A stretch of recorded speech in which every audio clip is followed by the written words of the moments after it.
At dahil tuta lang daw ng China si Digong, kaya pinagsisihan niya nga raw. Hoy, imbis magmarunong, magmasid ka sa galaw. Duterte tuta ng singkit! O sige na, edi wow, basta pag binomba kayo ng incheck, huwag kayong lilipat ng Davao.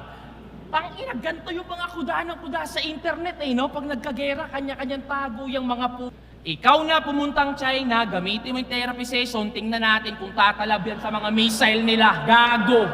Duterte, DDS daw, Davao Death Squad. No!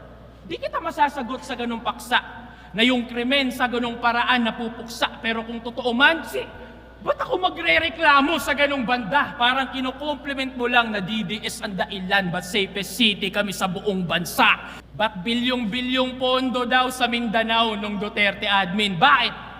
Kung hindi dahil doon, malamang hanggang ngayon wala kaming bypass road, tunnel road, investor na dati takot mamuhunan. Naririnig mo lang kasi yung putukan, pero bingi-bingihan pagdating sa pinaghuhugutan. Napukusan lang yung Mindanao ng isang termino. Isang termino! Tingin mo na agad sukdulan? Pangungurakot ba talaga yung kinagagalit mo o sanay ka lang na kayo yung mas natututukan?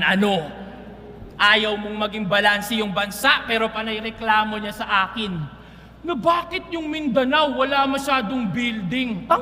Tinuturing na food basket yun sa atin. Preskong prutas, murang bigas, karamihan doon nang gagaling. Sa bakod namin tinatanim pero nasa mesa nyo yung pagkain. Dahil lang sa personal ng motibo kung saan na napupunta? Gusto mong punuin ang building yon? Bakit? Handa ka bang magutom ka? Sinabihan mo daw yung mga tropa mo wag mag-react sa rounds ko? Sige!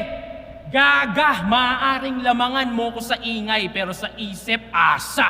Lagyan mo man ng silencer, aking matitinding bara, mapipigilan mo lang yung tunog pero hindi yung bala!